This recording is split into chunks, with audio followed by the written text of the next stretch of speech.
Bonjour à tous, merci de nous avoir rejoints. Je vous fais une petite vidéo pour aujourd'hui vous aborder le sujet clé et l'évolution majeure de 2026 qui va être la DSN de substitution. J'ai prévu quelques petites slides pour essayer de vous expliquer tout ça de manière ultra pédagogique et simple. Rapidement, avant de démarrer, pour me présenter, je suis Loïc Caravita, je suis directeur avant-vente chez Silae et je m'occupe principalement de toute la communication sur les nouveautés produits et l'expertise qu'on peut amener notamment au travers de nos produits à nos partenaires. Donc, pour rentrer un petit peu dans le sujet, j'ai essayé d'expliquer ici ce que c'est aujourd'hui la DSN et notamment ce qu'on appelle les CRM. Donc, comme vous le savez, chaque mois, quand on fait une paye aujourd'hui, eh bien, on va avoir un fichier qui est normé, qui est unique, qui s'appelle la DSN et qui va être envoyé directement depuis notamment Silae ou d'autres outils de paye aux organismes sociaux, donc l'URSSAF, les caisses de prévoyance, les caisses de retraite, etc. En contrepartie, ces organismes, notamment la MSA et l'URSSAF, vont envoyer ce qu'on appelle des CRM, donc c'est l'acronyme de compte rendu métier, directement au travers de l'outil de paye et au gestionnaire de paye pour lui informer que justement tout est OK, tout s'est bien passé, ou au contraire qu'il y a des anomalies. Et donc ça, c'est le schéma actuel de qu'est-ce qui se passe aujourd'hui quand on envoie une DSN. Donc soit on a une conformité, dans ce cas-là tout va bien, soit on a des anomalies et le gestionnaire de paye va être invité à corriger ces anomalies. À date, il n'y a rien qui se passe en fait quand il y a des anomalies qui ne sont pas traitées.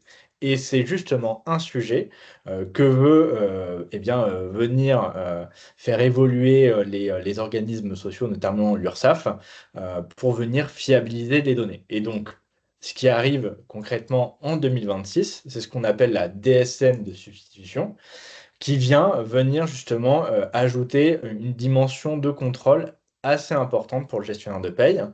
Donc, ce qui va se passer, c'est assez simple, c'est qu'à partir de mars 2026, à partir du moment où sur l'année 2025, on a eu des anomalies qui n'ont pas été corrigées, elles vont remonter donc pour toute l'année 2025 en mars 2026 au travers d'un CRM annuel de rappel.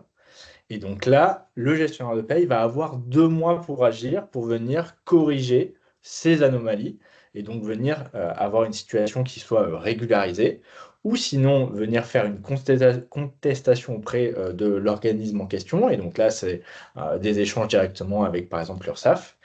Et s'il n'y a pas d'action du côté du gestionnaire de paye pour venir corriger ces anomalies, alors, et c'est ça qu'on appelle la DSN de suspicion, alors l'URSSAF va carrément venir remplacer la DSN qui a été produite par le gestionnaire de paye en venant directement, évidemment, prendre les cotisations et faire le redressement qui va bien.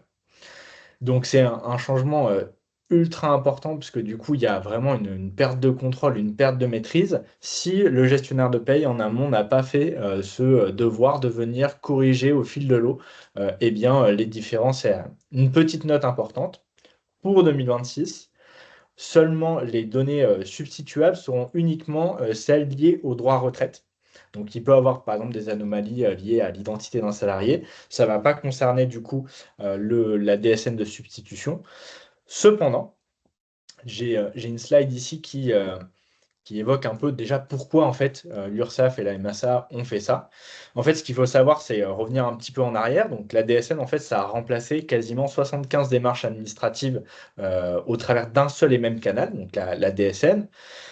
Ça va permettre quoi? Ça va permettre de, évidemment, calculer et recouvrer, les, cotisations sociales, d'assurer le prélèvement à la source qui est arrivé, je sais pas, en 2017 ou 2018, garantir aussi les droits sociaux pour les salariés et concrètement, on arrive à ça parce qu'on a des données qui sont fiables, en fait et c'est tout l'enjeu est là, c'est qu'on a, l'URSSAF et la MSA qui veulent fiabiliser, ces données.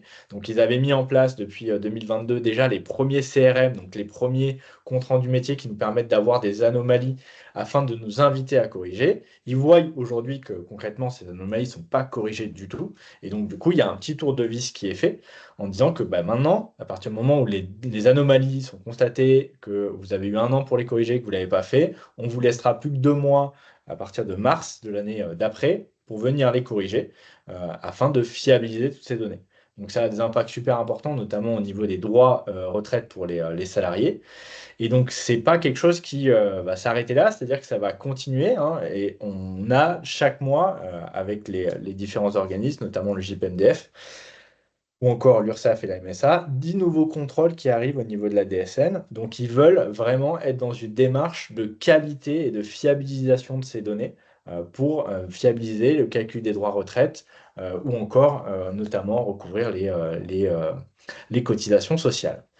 Et donc, du coup, c'est important de comprendre, OK, mais ça va être quoi demain les impacts pour mon gestionnaire de paye, pour mon entreprise? Et en fait, j'ai essayé de les résumer de manière assez synthétique. La première, c'est l'aspect maîtrise, donc perte de contrôle, c'est-à-dire que si le gestionnaire de paye ne vient pas corriger ces anomalies sur des données substituables, eh bien, il va s'exposer du coup à une régularisation et à un recalcul des cotisations. Donc, il y a une vraie perte de maîtrise côté gestionnaire de paye. Il y a un aspect organisationnel aussi à prendre en compte. On n'aura que 2 mois sur une période qui n'est pas simple, de mars à mai, pour venir identifier, contester ou corriger ces anomalies, hein. On pense au mois de mai avec ces célèbres ponts, je pense que ça va être un beau chantier. Et il ne faut pas oublier aussi que la DSN, c'est par établissement. Donc je prends le cas d'un gestionnaire de paye avec une soixantaine de dossiers. Clairement, il va avoir un enjeu de bande passante aussi à ce moment-là, si en amont, on n'est pas venu traiter efficacement les anomalies au fil de l'eau. Et il y a évidemment un risque relationnel d'image, de perte de confiance entre l'équipe paye et son dirigeant, des situations qui peuvent être complexes d'un point de vue juridique.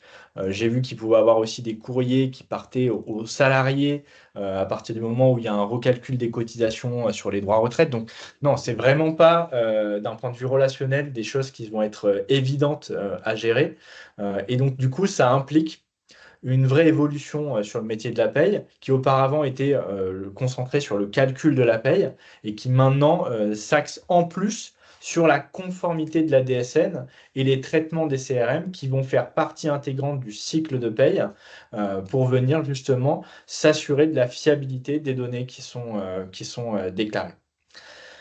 Donc ça, c'est les impacts. Et maintenant, comment nous, chez Silae, on vient se positionner par rapport à ce sujet. Et donc là, j'ai essayé de résumer en 4 points clés finalement notre approche. Et ensuite, je vais vous dire dans le produit qu'est-ce qu'on a déjà fait et qu'est-ce qu'on prévoit. Donc nous, chez Silae, on est vraiment dans une approche qui est quand même ultra rigoureuse, plutôt intégrée et notamment beaucoup en amont avec les organismes, que ce soit l'URSSAF, la MSA ou le JPMDS. Ça, c'est clé parce que ça va nous permettre en fait de faire évoluer, d'adapter notre moteur de paye à toutes ces évolutions.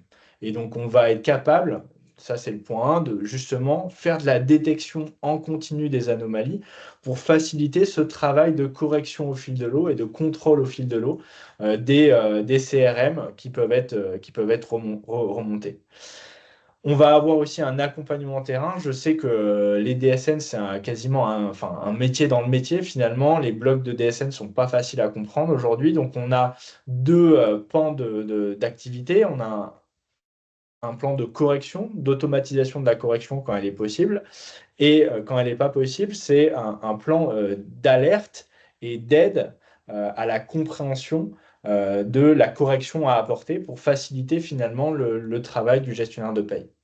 Et donc ça rentre typiquement dans l'ADN de Silae, qui est un ADN depuis le départ sur la conformité de la paye, avec, comme vous le savez, toutes les semaines, des mises à jour qui nous permettent d'assurer une veille légale et conventionnelle sur plus de 950 conventions collectives aujourd'hui. Et donc l'idée, c'est évidemment d'avoir la même approche sur ces données déclarées auprès des différents organismes. Et comme vous le voyez en bas, l'idée, c'est évidemment corriger une erreur, c'est bien, mais ce qui est important, c'est venir fiabiliser, donc ne pas laisser apparaître ces erreurs, parce que du coup, on est sur cet enjeu devenir de conformité DSN dès maintenant, puisque c'est les données 2025 qui sont concernées. Pour revenir un peu sur l'aspect produit et finir sur ça, donc concrètement, aujourd'hui, la roadmap produit est déjà avancée et on a déjà en fait des choses qui sont ultra sensibles pour les gestionnaires de paye, puisqu'on travaille déjà sur cette fiabilité des données déclarées et notamment sur un enjeu clé qui est de baisser le nombre d'anomalies, de CRM remontées en anomalies, pardon. Et donc aujourd'hui, vous le voyez, on a déjà deux chiffres clés. On a une baisse de 67% des anomalies sur le CRM 21 grâce à notre assistant de correction sur les identités. Je prends un exemple très simple, mais en gros, c'est être capable de faire remonter au gestionnaire de paye qu'il y a une erreur dans l'identité du salarié, dans son prénom, dans son nom, et on vient automatiquement pousser une correction. Et donc, du coup, ça a un impact évidemment très fort. Et ça, c'est un gros avantage aussi parce que s'il a et sur une très grosse base de volume de bulletins de paye, hein. On est à plus de 7,8 millions de bulletins de paye édités chaque mois. On est au mois de juillet, donc ça peut encore bouger sur les prochains mois. Et ça va nous permettre, évidemment, ben, quand on fait bouger une ligne, automatiquement d'avoir une baisse drastique des anomalies qui peuvent être remontées. C'est notamment ce que nous remonte eh bien, le JPMDS ou encore l'URSSAF quand on vient faire, par exemple, ce type d'amélioration. Une baisse également de 25% sur les anomalies liées au taux AT, notamment grâce à l'automatisation qu'on a pu mettre en place sur le CRM 34 de notre côté. On a continué à ce que j'expliquais tout à l'heure, c'est-à-dire simplifier, accompagner le gestionnaire de paye dans son traitement des CRM, avec notamment les notifications ou encore accès à une meilleure restitution des CRM 31 ou encore liés aux arrêts maladie. Donc ça, c'est un point super important et ça ne s'arrête pas là puisqu'on a encore des évolutions fonctionnelles qui sont en train d'arriver, avec notamment un vrai tableau de suivi des CRM NeoRes, donc dans leur ensemble avec une vision comme on s'est écrit, donc simplifier, une meilleure restitution. L'idée, c'est de favoriser cette capacité au gestionnaire de paye de traiter au fil de l'eau toutes ces anomalies pour que ça fasse réellement partie de son cycle de paye chaque mois, tout simplement. Et donc, évidemment, pas mal aussi d'aides directement, soit au travers du produit, soit au travers de notre base de nos connaissances, pour venir analyser les anomalies et derrière de venir mettre en place des correctifs, notamment sur la partie liée aux données substituables, donc qui pourrait venir entraîner une DSN de substitution. Voilà pour cette partie-là. J'ai fini avec la présentation. J'espère que je n'ai pas été trop long et je vous dis merci à tous et à très bientôt. Au revoir.